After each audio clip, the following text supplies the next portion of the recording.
Hey, what's going on, guys? I got a very special guest today. We have Yonah Wiess. He's a powerhouse with property owners' tax savings.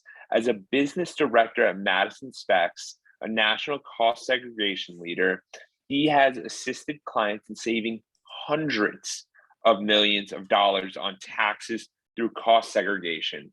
He has a background in teaching and a passion for real estate and helping others. He's a real estate investor and he is the host of the top podcast, Weiss Advice. Yonah, how are we doing today? What's up, Jordan? Great to be here. Thanks so much for having me on the show. Yeah, I'm really excited to have you on. So where's your story start? Did it start in real estate? Where's your story? Where'd you grow up? Definitely did not start in real estate. In fact, I don't know if it's going to end in real estate either, but it's right now. That's kind of a lot of my world is focused around the real estate industry. And that only really started about 5 years ago. So maybe 6, maybe even 7. I'm kind of losing count, but you can see from all the gray hairs that I've been around for quite a while. So before I was in real estate, I was a teacher for many years and actually spent a lot of time, studying and teaching. And that was kind of my passion. I thought I was going to be maybe a rabbi or do something with that regard.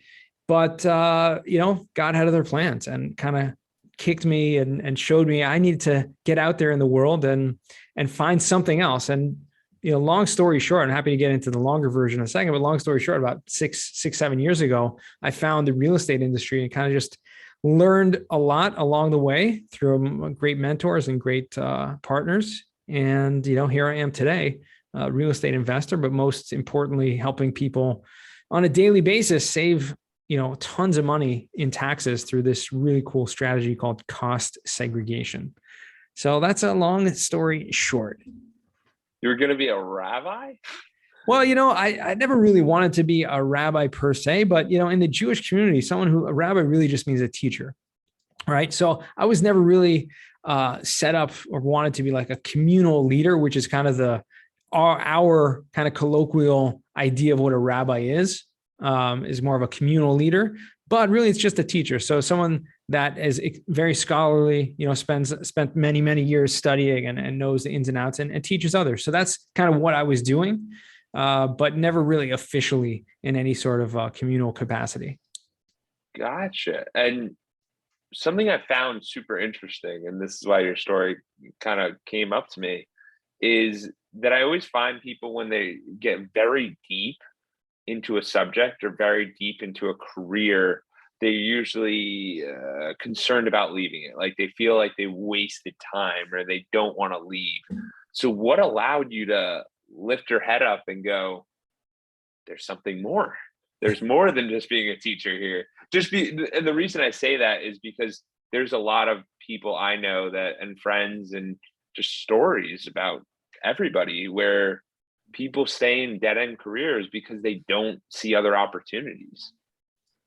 I was always the type of person that just kind of goes with the opportunities that come. So even though I was a teacher for a very long time and I love that and I still do, but for me, it was, I was open to opportunities. And like you said, I kind of had a life event that happened. I had someone sick in my family and I just kind of had a pause and I had a little time off to just kind of reflect and to see what I need to be doing. And I saw very clearly that I needed some other source of income or maybe multiple other streams of income, which I didn't really know was possible at the time. But I consulted with some friends like, listen, I'm looking for an opportunity. And I kind of just put myself out there.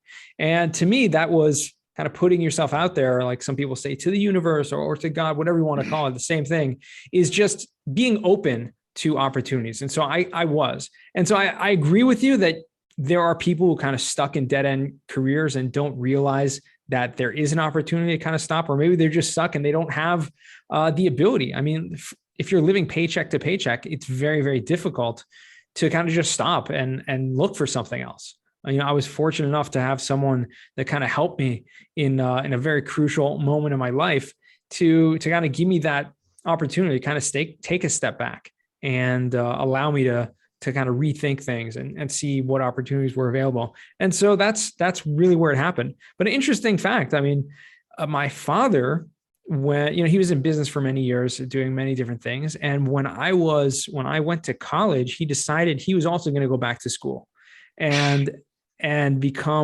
became, actually when I was in high school, I think he started, and he had a master's, and got a PhD and became a psychotherapist, psychologist, and very successful, and started his own practice and everything. So to me, it was like, okay, just because you're a little bit older, it doesn't mean that you can't change and pursue something new.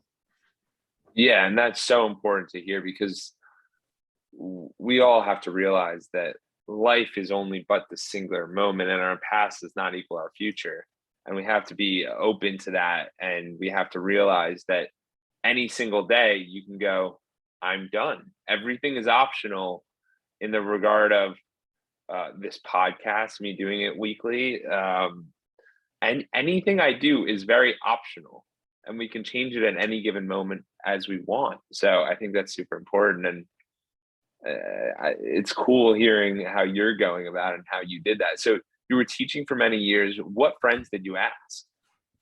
I had friends that were, working and doing other things. And one friend in particular, who is successful startup company and was in the finance sector.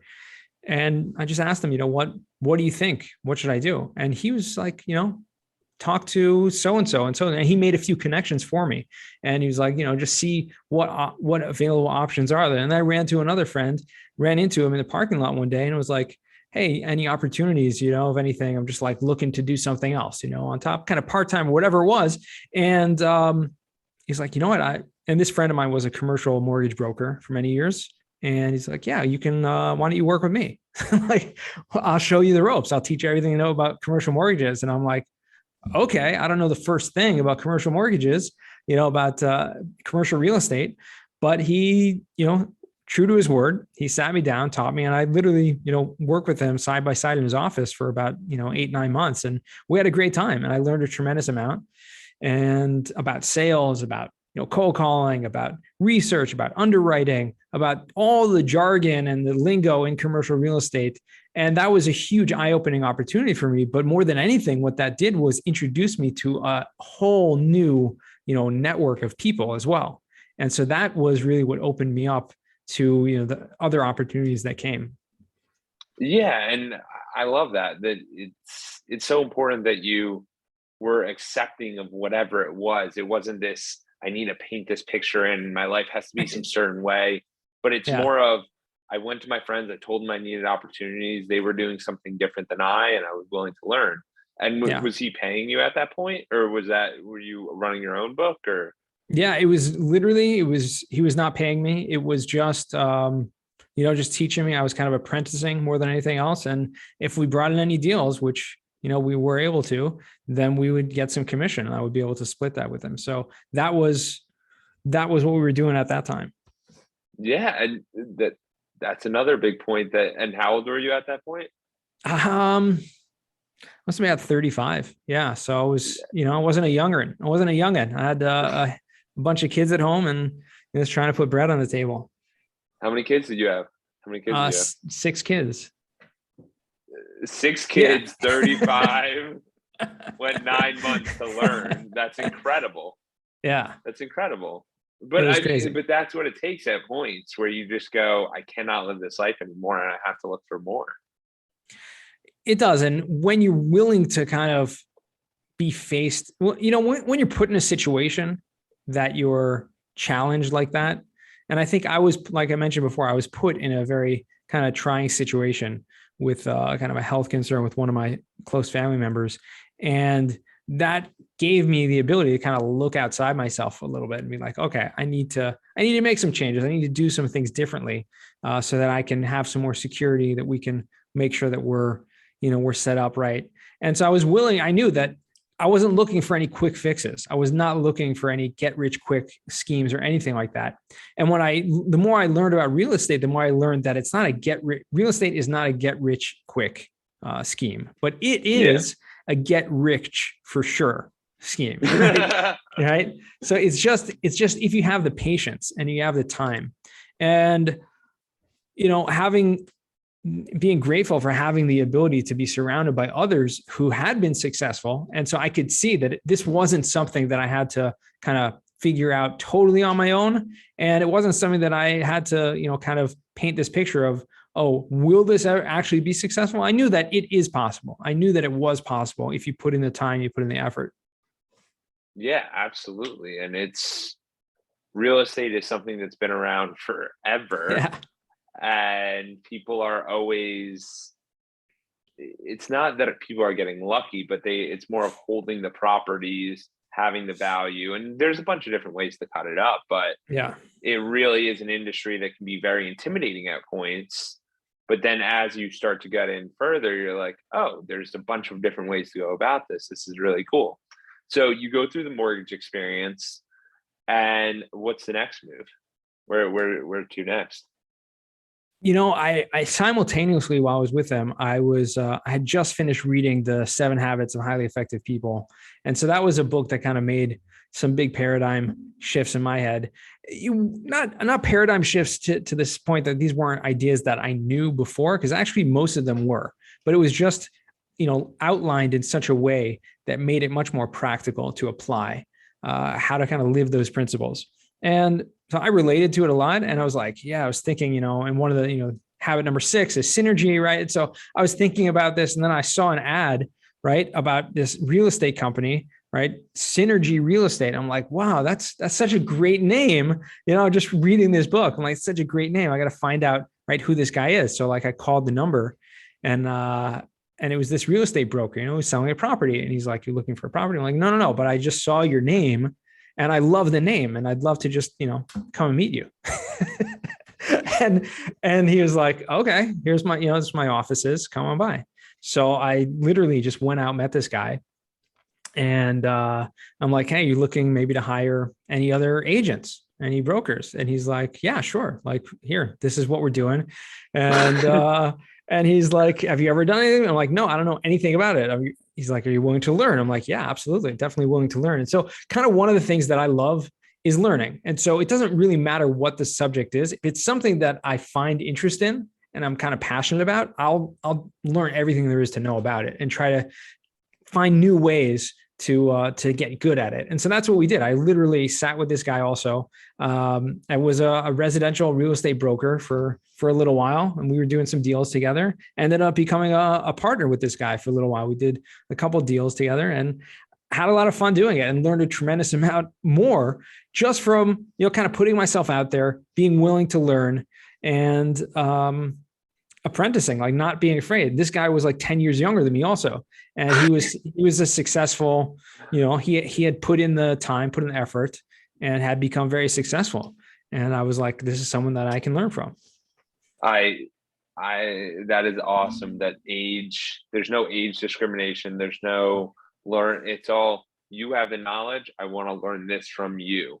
Not saying they're right or wrong in any of the specific things, but it's so important to realize that when learning, it's not, hey, I want to learn how to live your life, but it's more, I want to learn this skill from you. How do we get that done? Yeah. And being able to be vulnerable enough and removing the ego to go, teach me, please. And I think that's such a huge point you're bringing out there. I mean, it really comes down to humility. And there's a great example that our sages, right, the Jewish sages teach that, a wise person is not someone who knows a lot. A wise person is someone that can learn from everyone. And so it takes a lot of humility to be able to learn from anyone and everyone, like even from little kids. And, I learned a tremendous amount from my kids, right? You can learn from people what not to do also, right? But you can learn from everyone. And I think it does take a lot of humility and kind of getting your ego, getting yourself out of the way in order to do that. And that is a key, in my opinion, to success. Absolutely. And I think the mention that you brought of learning from your kids, but because I heard that before, it's, if the people are 1 to 5, you can learn the most from 1 to 5 years old, and then you can learn the most from like 75 and above.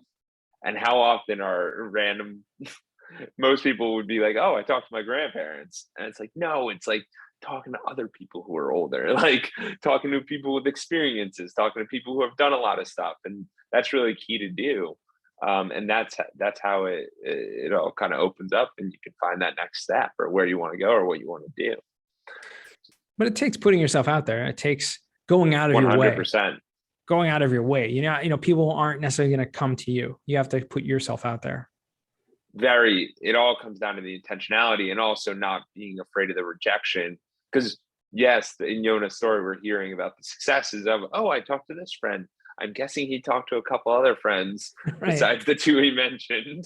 Yeah, exactly. And it was like, no, that doesn't work for me. Or I tried this out for a little bit and it was like, no, that definitely is not something that suits me. And it's trial and error, and life is all about just trial and error, like finding what fits you, what suits you. And even sales, like I really didn't like sales at all. And I hate cold calling. I hate just that feeling of giving someone a call and knowing that they're going to hang up on you and say no right before you even are able to tell them. And so I kind of learned a lot from, as I got into the cost segregation industry, as I got into my current career, I learned a tremendous amount from Gary Vaynerchuk and from his marketing tactics, which is really the key to all sales. It's really about, branding and about marketing more than anything else. And to me, that was a huge, huge shift in how I saw a business. So instead of the actual, dive into that further. Yeah. I mean, what he talks about a lot is just, branding and social media, putting yourself out there. But one concept that really became clear to me was an incredible, compliment to my skill set, which is being a teacher, was that if you teach something, okay, let's say you have a skill or you have a service or you have a product, you have something that you want to sell. And one of the main, this is what I found with what I do, one of the main deterrents or reason why people won't do that or get that product or buy that service or whatever it is just because they don't know enough information. And so a lot of times people will say, oh, let me think about this, right? They'll call you on the phone. Let me think about it. And I'll get back to you. I need some more time to think about this, right? And really, the truth is, they don't need to think about anything. Really, they don't have enough information. They don't know enough about it to make the right decision. And so what I found was the more you just teach and the more you just add value and share knowledge about this subject, becoming an industry, subject matter expert, and simultaneously having a company or having a business that has that service that you're providing. So you're doing two things simultaneously. Number one, you're educating people. But number two, you are becoming the go-to source for that thing, whatever that thing is. And so that's what Gary Vaynerchuk talks about a lot, about being a teacher, being an educator in sales, in whatever service that you're in. That is going to have people just coming to you because they're going to see you, they're going to know you, and they're like, okay, this is something I need. This is the person to go to because they're the expert. Yeah, I couldn't agree more. And it becomes down to this consultative sales. And it's not, I'm selling you to sell you, but it's, I'm consulting you. I'm explaining to you what the opportunity is. If this is something you're interested, we can move forward. If it's not, all good. And it becomes more of a learning environment of like this podcast. What is cost segregation? When do I use this? Right, and it's exactly. just all of these things. But if you don't apply that to yourself and you're not teaching people, because that was one of the biggest things I learned. It was funny to me that when everyone graduates college or high school or whatever, they go off and be teachers, right? And they think those people are the only ones that are teaching. And I go, this is so false. Everyone needs a teacher. Like everyone needs a teacher. And I do some teaching myself with, it's Edwards Consulting. And what we do is it's basically teaching people about the mindset of, hey, your job is not your life. Hey, you have a lot to life to live. And there's mental health, the physical health, spirituality, relationships, community service, philanthropy. Like there's so much more to life than this specific moment of, did my boss approve me? Did they approve my PTO? Like, can I leave for the weekend? Like it's so much more than that. And I try to instill that in people, but it is really fascinating. So where are you focusing most of your branding that you were discussing, and why? Over the years, I found a great resource is social media, but simultaneously with podcasting. I mean, to me, that was something that opened up a huge venue because especially when you podcast, and I was a guest on several podcasts and just saw the value in that, and then decided, hey, I'm going to start my own podcast because I enjoy the conversations, and it was a way for me to kind of give back to my clients and to people that I wanted to learn from, that they were very successful. And it's a great hack if you want. I mean, obviously, this, I'm not talking to you, but any of our listeners, if you have a podcast, it's a great way to get on the phone with someone, right? People are much more likely willing to give you their time if you're recording a podcast that's going to go out there and going to be seen or heard by others, as opposed to just like, hey, can we jump on a call? Like, no, we can't actually, but oh, can we do a podcast? Yes, absolutely. And so it's a great way to just kind of build that rapport, build that relationship. And so through social media, like I said, as well, was especially LinkedIn. And I became very, very, very big on LinkedIn early on, going back about 5 years ago. And what I saw from that was that it was like a business networking platform, more than just, it used to be all about just how to, where to put your resume and how to find a job. But around that time, about 5 years ago, after Microsoft acquired LinkedIn, they were trying to compete with Facebook and with other social medias and became much more social, as opposed to just the articles like it used to be. If anyone remembers what LinkedIn was like more than 5 years ago, it was just like articles and, people would share stuff like that. But all of a sudden, they started video and started people posting original content and interacting. And it became much more of just a resume or a place to find a job, but much more of a business networking environment. And to me, that was very appealing. And I just started posting my own original content, place, not just to talk about what I do, but also just to kind of network and help other people. And I saw it was a great way to just add value in many, many different ways. And so I went really, really heavy on that until, to this point, I'm considered by many like a LinkedIn expert of sorts. But to me, it's a great platform. It's a great way to connect with people and to give back. Absolutely. And what was the strategy? The reason I ask is, what was the strategy for LinkedIn to expand? Because there's a lot of people who want to grow a personal brand on maybe TikTok, LinkedIn, Facebook, Instagram, whatever it is. It's obviously the maturity of the platform makes it a little bit more difficult, but yeah. For you, what was your strategy? Was it post once a day? Was it post comment on these? Did you have rules for yourself? Was it organic? Whatever works. What were you thinking? Yeah, I did a factor, a lot of different things. So there were a lot of different things that I had done and continue doing over the years. One of those things is consistently posting original content every day. So not necessarily weekends, but every weekday, just post some, at least one thing, and engage in other people's posts as well. Meaning it's more about engaging and commenting and creating a community and people that will likewise, be involved in that kind of social, energy of just, oh, you're commenting on mine, I'm commenting, or continue creating these conversations, bringing other people into the conversations, et cetera, like that. And so that's a great way to be seen by other people as well. Because if you have your profile set up in a good professional way, that anytime anyone actually sees your profile, that they're going to know exactly who you are, what you do, and how you can help them. And it looks professional. And it's basically a free website, a free landing page. So you can put anything up there. You can put links, you can put media, you can put, so many different things. And so I went really heavy on that. And those were things that I was doing. One other thing that I started a couple of years ago was just a way to give back, this thing called this 10-day commercial real estate, or CRE, LinkedIn challenge. The reason why I did this was basically a challenge to, which I've done consistently, like once a quarter for the past like 2-3 years, which is just to encourage other people in the commercial real estate industry to post consistently and engage on the platform, to kind of build a following and build that community. And the reason why I did that was I saw that people weren't really using LinkedIn. Like, people use social media, but don't really know how to use it properly. We'll just like post and forget about it. And then nobody engages with it. And then it doesn't really serve its purpose, right? Because if you can have the potential to be seen by 100 people or 1,000 people or 10,000 people, I think everyone would choose the 10,000 people that don't know the strategies and the ways to have that be done. And so it takes consistency. It takes involvement. It takes a little bit more of a time involvement.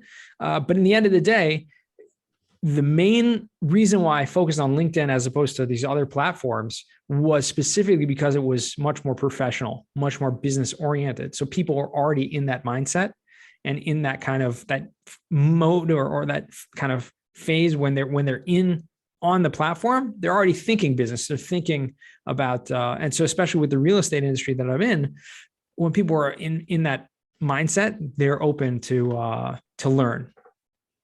100%. And I think the other big thing is, and this is something I've realized about social media, is it's that there's the producer and the consumer. There's some people who might be on LinkedIn all day long, but they're just consuming content. Right. And they're not producing and not pushing it out there. And some of the reasons some of my friends tell me, oh, no, I don't want to do that, is because it's people think it's embarrassing or it's just it. Everyone lives their own life. If they're judging you, they probably got bigger issues. So that's kind of one of the things I've realized. And it's really just being committed to whatever that is. So I think the producing the content and then working around it. And if someone comments, obviously get back to them, whatever it is. Yeah. Super powerful. Yeah, it's huge. Very, very powerful stuff. So let's get into the cost segregation. So what is cost segregation? Where does it fit into real estate? What is this stuff? Yeah, for anyone who is in real estate, if you don't know what this is, just to keep it simple, it is a tax strategy, okay, that allows you as a real estate owner or investor, besides for your personal residence, any investment or business property that you buy, you're allowed to take a tax deduction called depreciation, okay, which allows you to basically write off the entire value of the property as an income tax write-off, okay? But you do that over a very long period of time. Cost segregation is the strategy that comes in and says, well, you have this potential deductions that you can take over a 39-year or 27-year period. We can actually figure out a way to pull some of those deductions to the first year and a large amount that you can take up front, which essentially is a cash flow strategy, because instead of paying income tax, you can use those potential deductions that you may never ever see, right? And you can actually use them now so that you can pay no income tax this year, and then use whatever money you would have had to pay, and then just use that to reinvest. And so it's a great strategy that just allows people to scale faster. Wow. And so let's dive into an example. For most people, are you seeing this with the guy who's got 2 units, the guy who's got 20 units, the guy who's got 100 units, 1,000? Where are you seeing? Is it mostly commercial real estate? Is it residential? Where are you really seeing this? Really for anyone and everyone, literally. I used to think, and people used to think this was only for large commercial developers and huge commercial owners. And there was a lot of misconceptions that, 10, 20 years ago, this, it used to cost like $50,000 to get this cost segregation study done. So it was only worth it if your property was worth like $10 million or whatever. But the truth of the matter is that's not the case anymore. This is literally for anyone and everyone. If you own even a single family residential property and you can benefit from these tax savings, it can be for you. I would say that probably the majority of our clients, and we're the biggest national company that does this, the vast majority of our clients are in more commercial or multifamily, investment space, but we definitely have a large amount that are in the, residential or single family, or especially short-term rental. Airbnb market has taken off a lot. And so a lot of people kind of using that. Yeah, let's go through an Airbnb one, and then we can go through a fourplex, and we'll see how the difference is. So like with an Airbnb, let's say you get a beach property, I don't know, it's $1 million. Yeah. What would be the 4-bedroom? Like what would be the strategy there? You can just make up the scenarios we go. Yeah, no, for sure. It's just good to learn through the action. Yeah, absolutely. And we do enough of these. I'm pretty familiar with the actual numbers, but just to give a quick overview of what the actual mechanics of this, so we can understand when the numbers and how that makes sense. What we're doing is, instead of taking that purchase price and putting it on a 27.5 or 39-year schedule, right? Which on this $1 million property, your regular depreciation deduction would be about $20,000 a year. Okay. That means Because if you spread it out over 39 years, your beachfront rent Airbnb, it's over a 39-year schedule. You can take your depreciation deduction 20,000 years. But if you are doing well and you're making, let's say, $50,000 a year of net income from this property, which Airbnb is actually, you can make a lot more than that if you're doing it right. Yeah. But let's just keep it around. So that means you automatically, with regular depreciation that your accountant is doing, you can reduce your taxable income by $20,000. I mean, you're paying only taxes on that remaining $30,000 of income.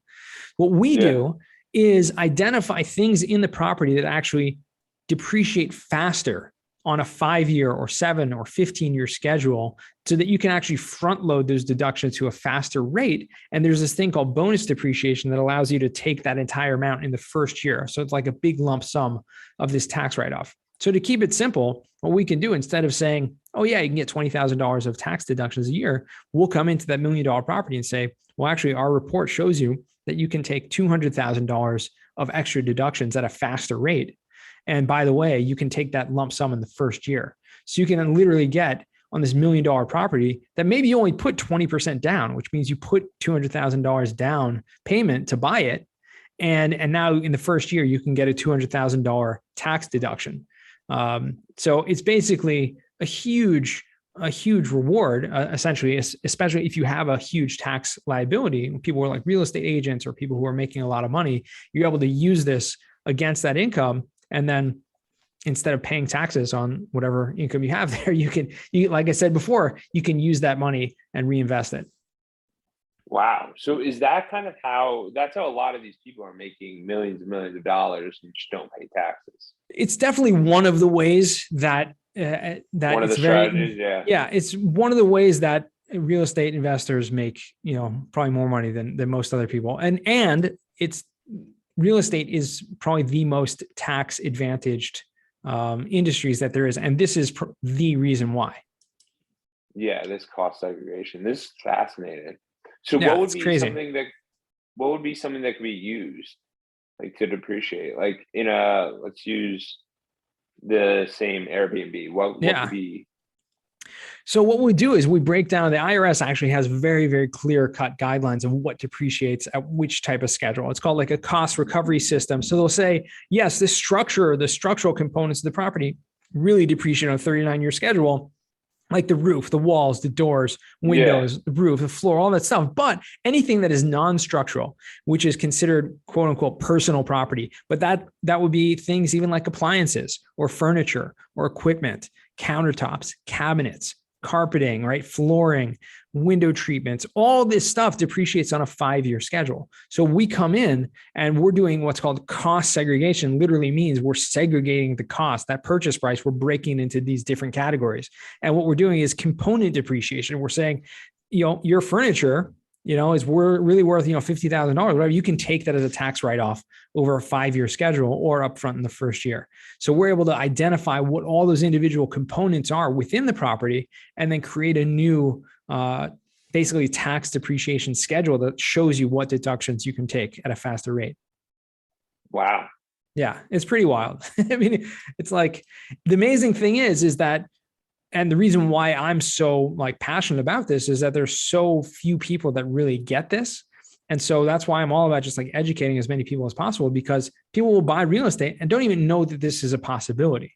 And it basically works for 90% of the people, this is the best thing that they can do. Super valuable. Super valuable. So outside of the cost segregation, I know you do real estate investing as well. Yeah, absolutely. Yeah. And it came about, like I said, from, years ago when I first got involved and I was just learning about it. I was like, okay, well, who's really making the money? Sure, brokers are maybe getting a commission and getting something, but the people that actually invest and the property goes up in value and able to make more money over time. I saw that really, really quickly that's really where the real money comes in the wealth building.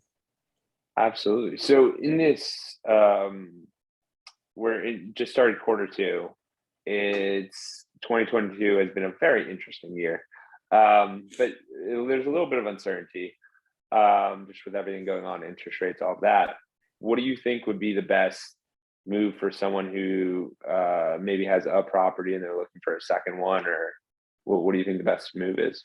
It's really hard to tell. Everyone has a different strategy. I would say what everyone should do, if you're listening to this and you have this question that Jordan's asking, is you got to figure out what your goals are. Is real estate, is this something that you want to, commit time to? Is this something you want to be involved with? If you don't want to, and you're just like, I'd love to invest in real estate, but I just don't have any time.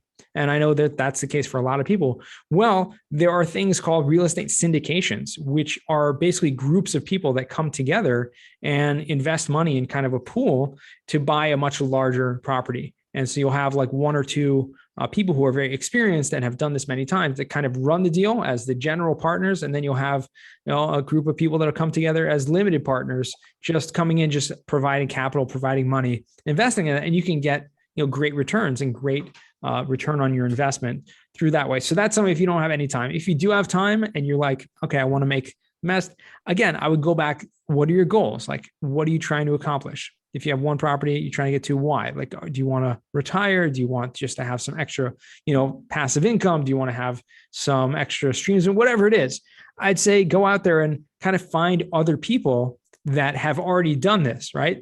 There are real estate meetups out there, right? There are even local, what we call like real estate RIAs, real estate investing association, like meetups, local things, or they're online, these Zoom like meetups, like we have one every week. We invite a guest to speak about a different topic on Zoom every week. And there's so many of them out there that you can just network with other people and see, oh, this is what they're doing, right? Maybe I can learn something from them. Maybe I can do the same. And so there's so many options out there. But if you're a young person and you're trying to get involved in your first property, one of the greatest things out there, if this is available in your area, is something called house hacking, right? Which is basically where you can buy a multi-unit property. And there are many ways to do that with very little money down, certain types of loans. So you don't necessarily have to have, a huge amount of money to do this. But if you buy like a duplex and you live in one unit and rent out the other unit, and basically the rent from the unit can actually cover the mortgage. And so you can essentially live for free while your property is actually going up in value and maybe even cash flowing if there's more money coming in from the rent than covers the mortgage. So there are tons of options out there. Again, what it all comes back to is about networking and finding other people who are doing this. Yeah. And I love that strategy of, obviously real estate is broad. There's a lot of things. Most people might think there's a home. Nope. There's a lot more than that. There's a lot of ways to cut the pie. Like there's a lot of different ways we can go about it. But it's super important that we at least have these conversations and are learning from others and getting that experience. So absolutely awesome. Yes. So then my next thing was, when you were making that jump from teaching to the real estate world, was there my question was judgment or anything, like just from like the spiritual side, any of that? Just, and I just asked that because I know how some of the culture is, and I was just curious. What do you mean by judgment? Meaning from other people? Yeah. Or just like your fan, like anything. Yeah, no, not really. I mean, I think super supportive. The one thing, very supportive, but I think the main thing is, if you are have convictions and you know what you believe in and you know what's right and what's wrong, and hopefully those are based on higher principles than you've just made up on your own, right? Because that can be ever changing.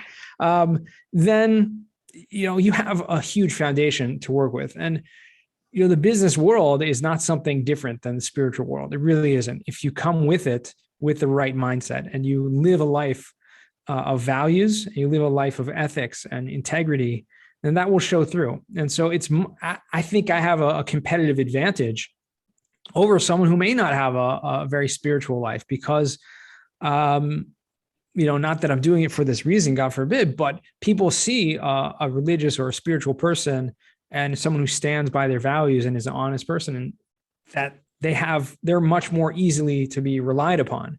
And so they're much more, trustworthy. And so that's something that I've found that I've been, pleasantly surprised that that's the case, but it makes sense.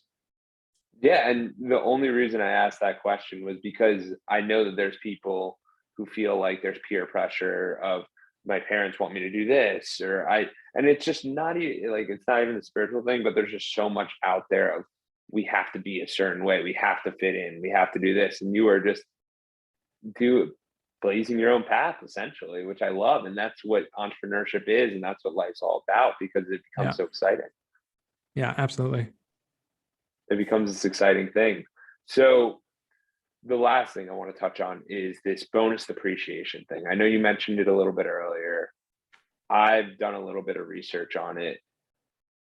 What exactly is it, and why is this such an advantage for the next? I know it's only like these 2 years, or it's really short time period. Wow, and I just want the audience to definitely grab that. Yeah. So the bonus depreciation that I mentioned, which is essentially once you've done a cost segregation study and you're able to take those depreciation deductions at a faster rate all up front in the first year. This was a new law that was passed a couple of years ago with the Tax Cuts and Jobs Act. And so it's only been around for a few years, and it was set to start phasing out from 100% down to 80% to 60, 40, 20, and then gone. So this year, 2022, is the last year that it will still be the 100% bonus depreciation, meaning if you buy a property in 2022, this will be the last time that you can actually take that full amount of depreciation up front. So it is a huge benefit. And I think a lot of people are buying properties just for this reason, so they can take the tax advantages. So definitely it is a little bit of a time sensitive issue, but make sure that you're on top of it. Yeah, and that's exactly what I noticed, and that's really why I wanted to share because most people aren't thinking about this. It's not their main priority. That hey, I can remove a bunch of my taxes if I just buy a place this year. Yeah. Super important. So, Yonah, where can people find you? The best place to find me, as we talked about earlier on, is at LinkedIn. Yeah, guys, connect with me there. Let me know that you listened to the Clockedin podcast with Jordan and you liked it or you didn't. Either way, let me know. and or you can find me at yonahwiess.com. That's my website, talking about everything that we do. So happy to connect with anyone and everyone. Absolutely. I appreciate you. This has been incredible. I will put both those links in the show notes. Thank you again for informing everyone. This is awesome. Been a lot of fun. Thanks so much, Jordan.